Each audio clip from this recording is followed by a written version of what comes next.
जय महाकाली, महालक्ष्मी, महासरस्वती, माँ कामाख्या, जय भैरव बाबा, जय सदगुरुदेव महाराज। श्रीमद् देवी भागवत महापुराण प्रथम खंड के पंचम स्कंद में 10वां अध्याय की कथा हम लोग सुनेंगे।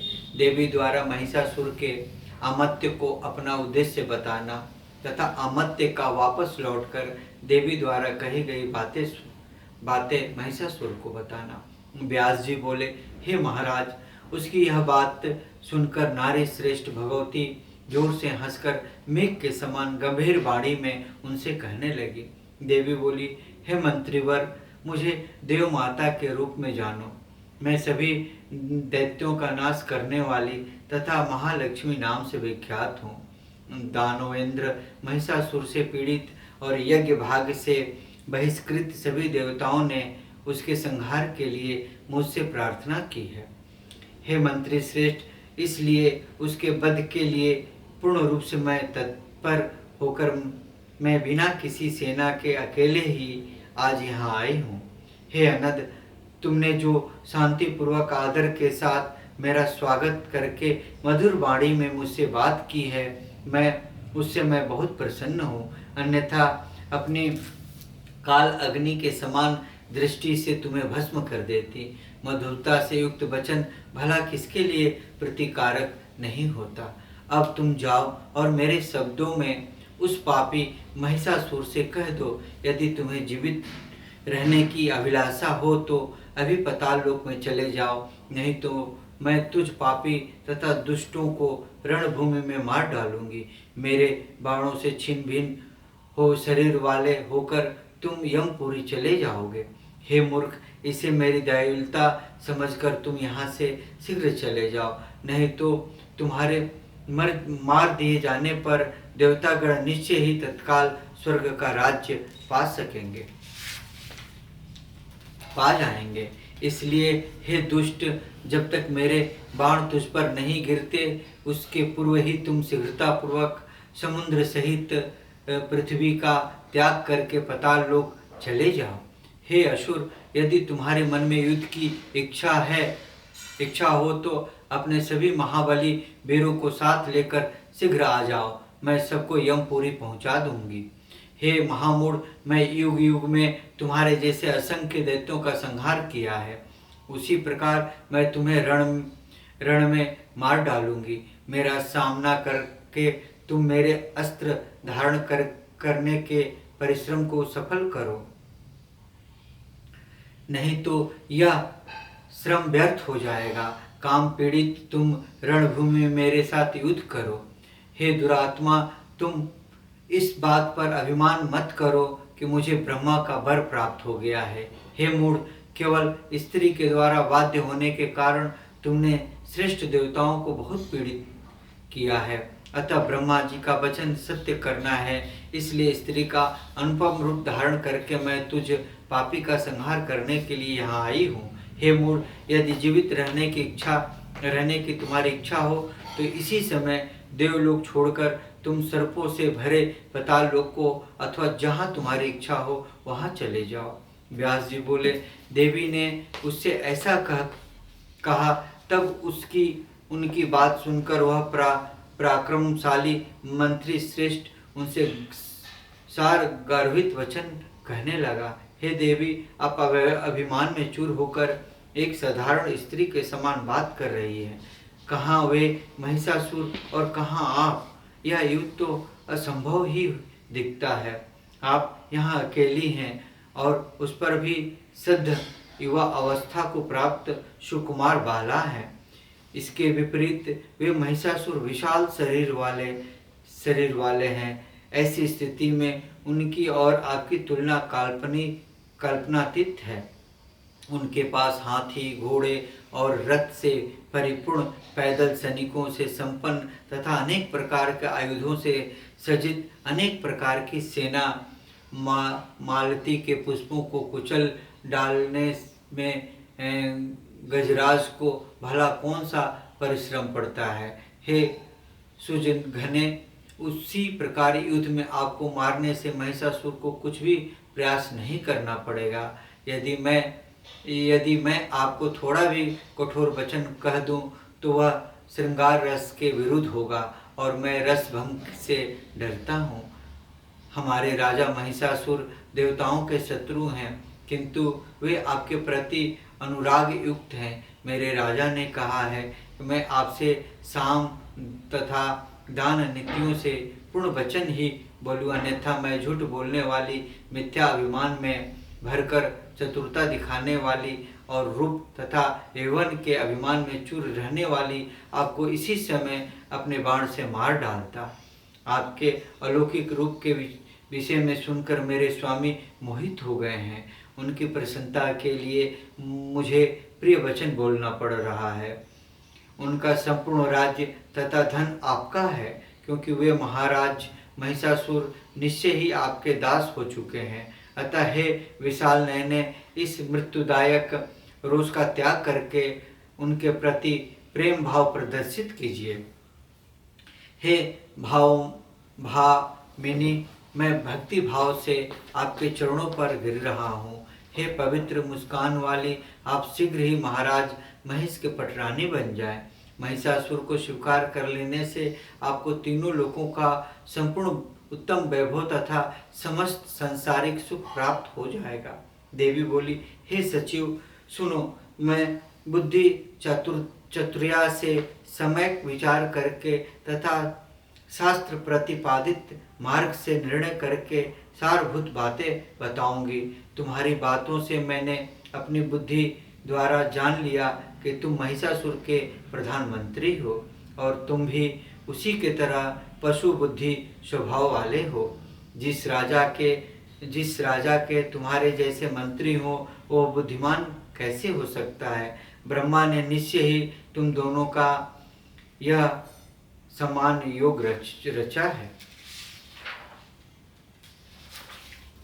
हे मूर्ख, तुमने जो कहा कि तुम स्त्री स्वभाव वाली हो, तो अब तुम इस बात पर जरा विचार करो कि क्या मैं पुरुष नहीं हूँ। वस्तुतः उसी के स्वभाव वाली मैं इस समय स्त्री वेश धारणी हो गई हूँ। तुम्हारे स्वामी महिषासुर ने पूर्व काल में जो स्त्री से मारे जाने का वरदान मांगा था, उसी से मैं समझती हूँ कि वह मूर्ख है, वह महामूर्ख है। वह वीर रस का थोड़ा भी जानकार नहीं है। स्त्री के द्वारा मारा जाना पराक्रमहीन के लिए भले ही सुखकर हो, किंतु वीर के लिए यह कष्टप्रद होता है। महिष की अपनी जो बुद्धि हो सकती है, उसी के अनुसार तुम्हारे स्वामी ने ऐसा वरदान मांगा। इसलिए मैं स्त्री रूप धारण करके अपना कार्य सिद्ध करने के लिए यहाँ आई हूँ। मैं तुम्हारे धर्मशास्त्र विरोधी वचनों से क्यों डरूं? जब देव प्रतिकूल होता है तब एक तिनका भी वज्र तुल्य हो जाता है, और जब वह देव अनुकूल होता है तब वज्र भी तुल रुई के समान कोमल हो जाता है। जिसकी मृत्यु सन्निकट हो, उसके लिए सेना, अस्त्र शस्त्र तथा किले की सुरक्षा, सैन्य बल आदि प्रपंचों से क्या लाभ। जब कालयोग से देह के साथ जीवन का संबंध स्थापित होता है, उसी समय विधाता के द्वारा सुख, दुख तथा मृत्यु सब कुछ निर्धारित कर दिया जाता है।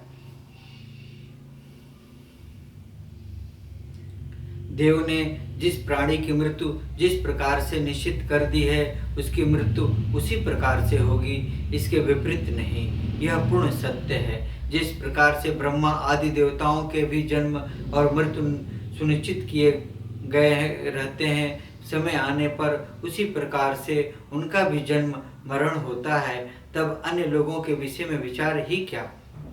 उन ब्रह्मा आदि मरण धर्मा के वरदान से गर्वित होकर जो लोग यह समझते हैं कि हम नहीं मरेंगे, वे मूर्ख तथा अल्प बुद्धि वाले। अतएव अब तुम शीघ्र जाओ और अपने राजा से मेरी बात कह दो। इसके बाद तुम्हारे राजा जैसे आज्ञा दें तुम वैसा करना। इंद्र को स्वर्ग प्राप्त हो जाए और देवताओं को यज्ञ भाग मिलने लगे। तुम लोग यदि जीवित रहना चाहते हो तो पाताल लोक चले जाओ। और हे मूर्ख, यदि दुष्ट आत्मा महिषासुर का विचार विपरीत हो तो वह मरने के लिए तैयार होकर मेरे साथ युद्ध करे। यदि तुम यह मानते हो कि विष्णु आदि प्रधान देवता तो युद्ध में पहले ही परास्त हो चुके हैं, तो उस समय उसका कारण था विपरीत भाग्य तथा ब्रह्मा जी का वरदान। व्यास जी बोले, देवी का यह वचन सुनकर वह दानव सोचने लगा, अब मुझे क्या करना चाहिए, मैं इसके साथ युद्ध करूं या राजा महेश के पास लौट चलूं। किंतु यह भी है कि कामातुर महाराज महेश ने विवाह के लिए उसे राजी करने की मुझे आज्ञा दी है, तो फिर रस भंग करके मैं राजा के पास लौटकर कैसे जाऊं। अंत में अब मुझे यही विचार उचित प्रतीत होता है कि बिना युद्ध किए ही राजा के पास शीघ्र चला जाऊं और जैसा सामने उपस्थित है वैसा उनको बता दूं। इसके बाद बुद्धिमानों में श्रेष्ठ राजा महेश अपने चतुर मंत्रियों से विचार विमर्श करके जो उचित समझेंगे उसे करेंगे। मुझे अचानक इस स्त्री के साथ युद्ध नहीं करना चाहिए, क्योंकि जय तथा पराजय इन दोनों में राजा का अप्रिय हो सकता है। यदि वह सुंदरी मुझे मार डाले अथवा मैं ही किसी उपाय से इसको मार डालूं, तब भी राजा महेश निश्चित रूप से कुपित होंगे। अतः अब मैं वहीं पर चलकर इस सुंदरी के द्वारा आज जो कुछ भी कहा गया है वह सब राजा महेश को बता दूंगा। तत्पश्चात उनकी जैसी रुचि होगी वैसा वे करेंगे। व्यास जी बोले, ऐसा विचार करके वह बुद्धिमान मंत्री राजा महेश के पास गया और उसे प्रणाम करके दोनों हाथ जोड़कर कहने लगा। मंत्री बोला, हे राजन, सुंदर रूप वाली वह देवी सिंह पर आरूढ़ है। वह मनोहर देवी के 18 भुजाएं हैं और उस श्रेष्ठ देवी के उत्तम कोटि के आयुध धारण कर रखे हैं।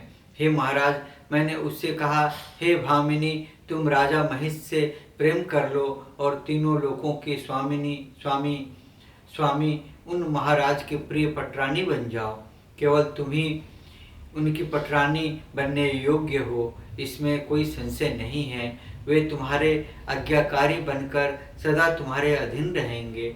हे सुमुखी, महाराज महेश को पति रूप में प्राप्त करके तुम चिरकाल तक तीनों लोकों के ऐश्वर्य का उपभोग कर समस्त स्त्रियों में सौभाग्यवती बन जाओ। मेरा यह वचन सुनकर विशाल नयनों वाली वह सुंदरी गर्व के आवेग में विमोहित होकर मुस्कुराती हुई मुझसे यह बात बोली।